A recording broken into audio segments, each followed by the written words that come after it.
Assalamualaikum Arapi Ahmad. Punten pisan Arapi. Mohon ini dipelajari atau mungkin jadi kajian tim Arapi ya. Di tim ya Menteri Utusan Khusus. Mohon ini dikaji Arapi tentang Habib Rizik. Ya. Ini mohon video ini di saat Menko Polhukam Bapak Mahfud MD membubarkan FPI, ada alasannya. Mohon tolong dikaji lagi Arapi. Ya, masyarakat sudah tahu kenapa dibubarkan FPI dan imamnya itu kan Habib Rizik. Ya tolong dikaji lagi Arapi ya. Ya di saat kabur ke Arab itu juga videonya tersebar itu viral. Bagaimana bisa dijadikan sebagai ikon nanti untuk pendidikan generasi di Indonesia, sedangkan rekam jejaknya masih tetap ada dan itu sangat bahaya bagi bangsa dan negara. Ya, beliau kan menganjurkan untuk adu domba, ya antara fundamentalis dengan modernis. Ya terus bagaimana dia membuat fitnah-fitnah untuk menyebarkan. Banyak sekali. Ini tonton dulu Arafi ini ya. Nih. Ini video Menko Polhukam Arafi. Rizik Syihab dukung ISIS.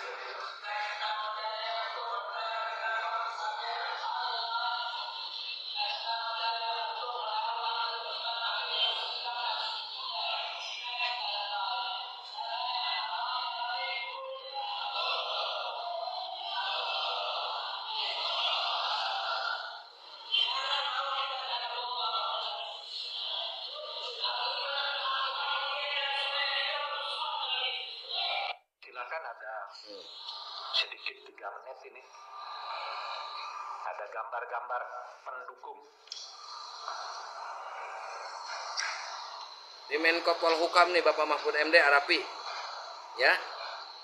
Dan videonya tentang tadi. Menayangkan bukti-bukti bahwa Pak Rizik ini mendukung ISIS. Tolong kaji lagi Arapi ya. Yang selanjutnya Arapi. Ya. Ada dokumentasi untuk mengadu domba. Ya. Yang tadi antara fundamentalis dengan modernis. Terus rasa sakit hatinya dari Nahdlatul Ulama Arafi. Ya. Rizik Syihab bilang ke Gus Dur buta mata, buta hati. Ya. Gus Dur kan sempat bilang teroris lokal itu, Pak Rizik itu. Ya termasuk organisasinya, organisasi bajingan. Tolong dikaji lagi Arapi. Ya.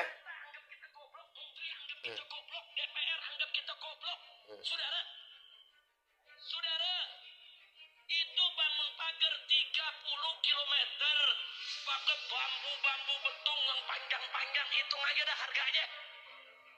Itu miliaran. Nelayan dari mana? Kerjaannya menghasut Arafi. Kerjanya itu menghasut adu domba. Bahaya. Ya. Yang selanjutnya Arafi. Mohon ini. Ini kata Gus Dur. Tangkap itu Habib Rizik, selesai. Nah. Itu. Tangkap itu Habib Rizik, selesai. Itu. Dia lagi. Nah. Itu Arafi. Ya, mohon dikaji ulang dengan timnya. Jangan sembrono. Indonesia ini tidak kurang dari tokoh-tokoh yang menjadi ikon dan mampu untuk menjadi ikon ya untuk pendidikan generasi muda Arafi. Tolong dikaji lagi. Ini banyak video lagi. Ini saya buktikan lagi ya Arafi, mohon dikaji lagi. Masyarakat ini sudah bereaksi termasuk tokoh-tokoh Arafi soalnya. Ini banyak bukti nih. Jejak digital yang sangat berbahaya. Ya. Nih lihat lagi Arafi. Nih Arafi. Ya sudah, mau diapain? Kita sama orang tua lalu kita lihat. Caranya nggak bisa seperti anak-anak. Makanya saya berulang kembali bilang kepada pemerintah, tangkap itu Habib Rizik, selesai. Bolak-balik ya dia lagi. Ini lagi nih Arafi. Mohon datang ke sini. jadikan sebagai referensi Arapi. Jenderal Dudung. Baleho Habib Rizik itu perintah saya. Itu perintah saya. Karena berapa kali Pol PP nurunkan, dinaikkan lagi. Ya. Perintah saya itu. Begini, ya. Kalau siapapun di Republik ini, siapapun, ini negara-negara hukum. Ini negara-negara hukum. Harus taat kepada hukum. Ya kalau masang baleho itu udah jelas ada aturannya. Ada bayar pajaknya. Tempatnya juga sudah ditentukan. Jangan seenaknya sendiri. Ya. Jangan seenaknya sendiri seakan-akan dia paling benar. Nggak ada itu. Ya. Nggak ada. Itu Arapi, mohon dikaji lagi. Ya. Ini lagi, Arapi. Oh, nyuruh bubarkan kata Jenderal Dudung juga. Ada. Ini bahaya Arapi. Baju loreng menurunkan. Bahaya Arapi. Jangan seenaknya sendiri. Ya. Jangan seenaknya sendiri seakan-akan dia paling benar. Nggak ada itu. Ya. Nggak ada. Jangan coba-coba pokoknya. Jangan coba-coba. Kalau perlu FPI bubarkan aja itu. Bubarkan saja itu. Ya. Banyak. Ini Arapi. Banyak tokoh-tokoh jadikan referensi sama Arapi. Ini buktinya. Apakah mereka tidak sakit hati tokoh-tokoh ulama besar ini? Ya. Pikirkan lagi, jangan dia deh. Nih. Buta mata, buta hati. Rizik yang ngomong itu. Yang bikin buta mata itu siapa? Gusti Allah. Yang maringi buta Gusti itu siapa? Kok tahu dia bagus buta hati? Dari mana tahu dia Gusti buta hati? Ya Allah. Waktu Gusti di rumah sakit, baru operasi saraf. Kan setuk dan dioperasi, kepala dioperasi. Di kamar saya tungguin, saya, Pak Muhammad Iskandar, Saifullah Yusuf. Itu, Arapi. Ada lagi ya. Saya tunjuk. Ini lagi Arapi. Tolong dengar ini suaranya. Presiden goblok. Nah. Udah menteri agamanya, saudara, sesat. Kurang ajar. Korinya. Ini bahaya Arapi. Istananya menjadi istana iblis. Bahaya Arapi, ini bahaya. Bahasanya seperti itu. Takbir. Presiden goblok. Nah. Itu kok seperti itu bahasanya Arapi. Tolong dipertimbangkan lagi deh. Ya, nih saya tunjukkan lagi yang lain. Ini terakhirnya ini Arapi. Mohon didengarkan ini. Seperti apa nih jejak digital, dan ini sangat berbahaya. Ya, tolong didengarkan ini suaranya. Adalah suara Rizik Sihab. Dan ini dia adalah itu fundamentalis dan tradisionalis tidak boleh bersentuhan. Harus dijauhkan, bahkan harus diadu domba. Nah, Nah, ini yang terjadi di Indonesia. harus diadu domba katanya Arapi. Supaya kelompok ini diadu domba. Nah, kenapa ini harus diadu domba? Karena kelompok fundamentalis dan tradisionalis ini yang pengikutnya paling banyak. Kalau yang namanya modernis, kelompoknya tidak seberapa. Modernis dalam pengertian trade corporation. Apalagi liberalis, ya mereka tidak seberapa. Mereka punya basis massa. Kita bicara basis massa akar rumput.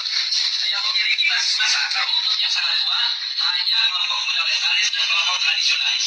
Begitu kalau ini bersatu, ini akan menjadi satu kekuatan umat Islam yang maha dahsyat, yang bisa merontokkan kekuatan mereka, sehingga mereka akan melakukan berbagai macam upaya bagaimana dua kekuatan ini untuk tidak bersatu. Nah, itulah sebabnya aksi 212 di mata mereka ini merupakan persatuan antara fundamentalis dan tradisionalis dalam negara. Yang kedua, jangan pernah berikan ruang kepada kelompok fundamentalis di media-media resmi mainstream tingkat nasional. Yang ketiga, yaitu jangan pernah memberitakan segala kebaikan sebesar apapun yang dilakukan oleh kelompok fundamentalis. Yang berikutnya, bahan sekecil apapun yang dilakukan oleh kelompok fundamentalis harus diviralkan, harus Alapi, kaji lagi nih. dan harus Jahat ini orang. Jahat, sungguh jahat. Masyarakat bahwa mereka adalah orang-orang yang terkadang sudah memberikan lokasi kita punya negeri atau di sini. Dan kemudian nggak sampai di situ, kelompok fundamentalis yang manapun jangan pernah sebut mereka dengan rentetan gelar-gelar akademik mereka. Nggak boleh. Apakah itu? Coba kalian tengok dulu ini. Agak kucuk-kucuk dalam mata kalian. Aku tanya dulu sama kalian, nggak salah lihat kalian kan? Sekarang gantian kalian nanya sama aku, iya kan? Opung nggak salah lihat, Opung nggak salah masang foto. Ini dia. Aduh, Raffi Ahmad, kau ngapain di situ? Mau belajar lagu Pupu Papa? Ngapain kau situ belajar? Sini kau belajar. Aku masih ingat. Luar kepala aku ingat liriknya. Ganyang, ganyang, ganyang, fufu fafa. Ganyang, fufu faba, sekarang juga. Ganyang, ganyang, ganyang, Firza Husin. Ganyang Firza Husin, sekarang juga. Jadi si Raffi Ahmad datang ke rumahnya si Rizik Syihab di Petamburan, Jakarta Pusat, ya. Katanya ingin berdiskusi. Masalah apa? Masalah pembinaan generasi muda. Memang betul generasi muda Islam, nggak mungkin generasi muda Kristen. Kan begitu, ya kan? Sekarang begini Raffi, kau itu sekarang menjadi pejabat negara. Kau itu sebagai utusan khusus Bapak Presiden Prabowo yang membidangi generasi muda dan seni, bukan agama. Kalau kau anggap itu adalah sebuah langkah progresif, boleh, tapi jangan kejauhan. Udah terlalu jauh kau melangkah ke sana. Ini masukanku sebagai generasi muda. Aku bukan masalah itu. Masalahnya cobalah dulu. Kalau kau mau cari teman diskusi, masukanku sebagai generasi muda Indonesia, kau carilah orang-orang yang kadar toleransinya agak tinggi gitu loh. Nggak usah pun tinggi kali, agak tinggi. Jangan kayak gini, ini minim toleransi. Ya, dari mana kau tahu Bung? Kayak nggak tahu aja aku dari kemarin. Carilah orang-orang yang lebih moderat, yang mengedepankan moderasi antar umat beragama, kerukunan antar umat beragama, cara menghormati orang yang berumat beragama lainnya. Itu cari. Nanti bentar lagi ini datang ini ke rumahnya si Bahar Smith. Mau ngapain? Diskusi lagi. Habis diskusi, belajar dia cara main pedang.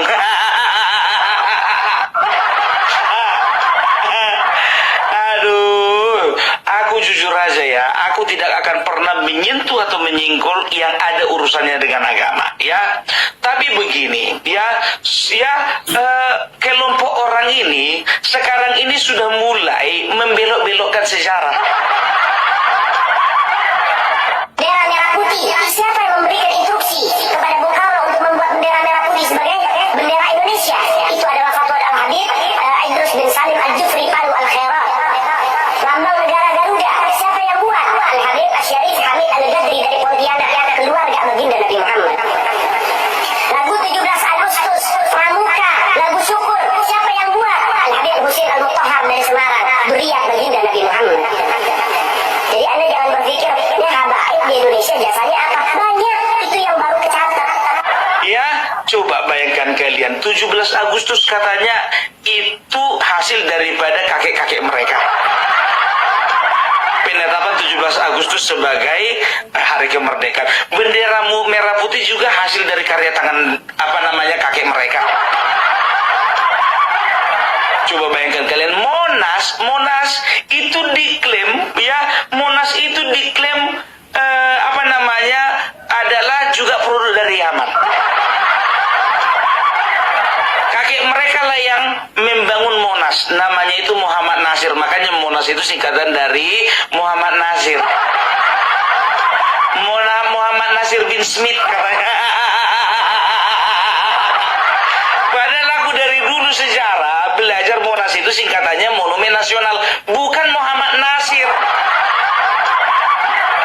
Ya, ini makanya aku bilang, aku jujur aja, sebetulnya banyak yang minta aku untuk bahas-bahas ini. begini, I'm sorry to say, saya tidak mau membahas segala sesuatu yang berhubungan dengan agama. Tapi kalau berbicara dengan sejarah, ya, ada hubungannya dengan sejarah, Opung Parbelak pun juga akan angkat suara. Mengerikan orang ini, Bertokun, semua diklaim punya orang ini. Pulau Jawa diklaim katanya milik apa namanya? Pulau Jawa itu adalah milik pendatang dari Yaman. Kau cuci dulu mulutmu itu baru dakwah kau kalau kayak gitu modelnya. Jangan membelok-belokkan sejarah. Nggak boleh seperti itu, ya kan? Karena apa? Nanti pertentanganmu itu dalam sama Megawati Soekarno Putri. Karena bapaknya kemarin adalah founding father Indonesia mengatakan jas merah, jangan pernah sekali-sekali melupakan sejarah, kan begitu. Walaupun pada akhirnya Rocky Gerung mengatakan artinya adalah jangan pernah melupakan pengkhianat. Apa hubungannya? Rocky Gerung. Kayak contohnya bendera merah putih. Bendera merah putih itu diambil oleh oleh Presiden Soekarno, presiden pertama kita, ya, yang melihat bagaimana kerajaan-kerajaan di Indonesia itu cenderung pada umumnya memiliki corak warna merah dan warna putih. Digabungkanlah itu karena kerajaan-kerajaan yang ada di Nusantara waktu itu memakai bendera coraknya warna merah dan putih, maka berkesimpulanlah Bapak Soekarno supaya bendera kita itu warnanya merah putih. Ini orang Yaman ngaku pula katanya inisiatif mereka yang yang membuat bendera merah putih itu adalah menjadi bendera kebangsaan kita. Lambang burung Garuda. Lambang burung Garuda pun juga katanya dari kakek moyang mereka. Bertanya sama Prof. Anhar, ini banyak titipan dari peserta yang pulang, Prof. Karena tadi lama tanya jawab. Yang pertama, benarkah bendera merah putih itu konsepnya Habib Ali Kuitang? Yang kedua, benarkah kemerdekaan 17 Agustus itu perintah Habib Ali Kuitang? Dan yang ketiga, benarkah lambang burung Garuda karya Habib Hamid Al-Ghazali?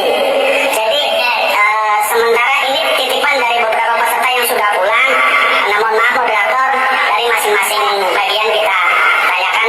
Ya, silakan Prof. Terima kasih. Mohon maaf. Assalamualaikum warahmatullahi wabarakatuh. Allah, Profesor. Langsung. Iya. Pertanyaan itu sebenarnya pertanyaan yang sederhana jawabnya. Jadi ketika itu diperlukan lambang negara, lalu dibentuk panitia. Panitianya, ketuanya Ki Hajar Dewantara. Lalu anggota panitianya ada Yamin, ada Sultan Hamid. Nah, lalu ada dua dari sekian banyak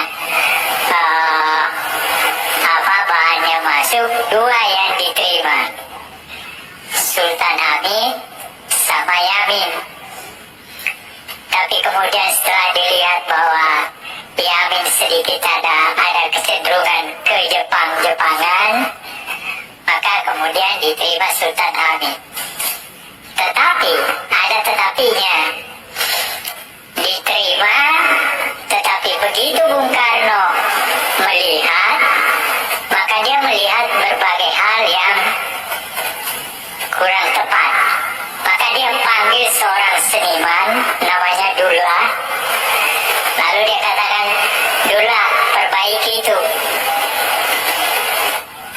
Maka diperbaiki. Jadi yang kita lihat sekarang itu bukan asli dari Sultan Hamid, tetapi itu adalah perbaikan dari kehendak Presiden Soekarno yang ditugaskan kepada seorang seniman yang bernama Dullah. Faktanya seperti itu. Yang pertama.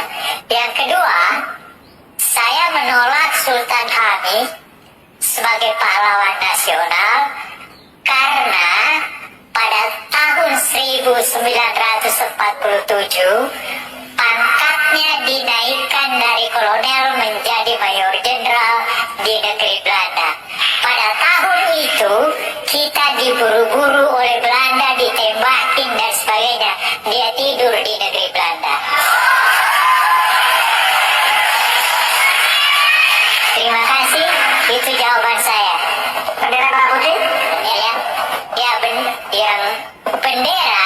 Kenapa benderanya? Lambang burung Garuda. Lambang burung Garuda.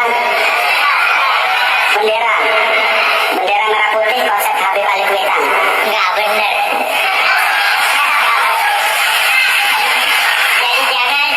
Jadi jangan menggunakan sesuatu yang penting bagi negeri kita hanya untuk kepentingan diri kita dan kelompok kita.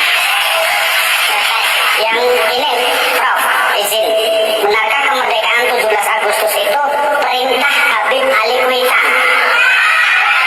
Apakah kemerdekaan 17 Agustus? Nggak ada itu. Itu justru antara tanggal 15 sampai tanggal 16 terjadi persoalan di antara pemimpin kita. Itu menyebabkan maka pada tanggal 17 Agustus kemerdekaan itu diadakan. Dan itu adalah kemerdekaan bangsa. Belum ada negara. Besoknya baru ada negara, yaitu tanggal 18 Agustus. Sekarang begini, kalau bicara tentang fakta sejarah, ada salah satu orang ya yang bernama Anhar Gonggong ya, yang berasal dari Pinrang, Sulawesi Selatan. Jadi kalau bicara dengan sejarah, tanya beliau. Karena apa? Beliau adalah salah satu sejarawan terkemuka Indonesia. Dan banyak lembaga-lembaga dan juga ya pemerintah sudah berusaha ya untuk mengantisipasi pembelokan sejarah ini dengan mengundang beliau gitu loh ya. Jadi bisa dikatakan ya sudah dipatahkan dengan pernyataan-pernyataan beliau ya secara saintifik ya beliau itu lulusan UGM dan juga Belanda. Beliau belajar di Indonesia dan juga Belanda. Kalau bicara tentang sejarah, udah jangan, lebih bagus kalian tanya orang Belanda daripada orang Yaman.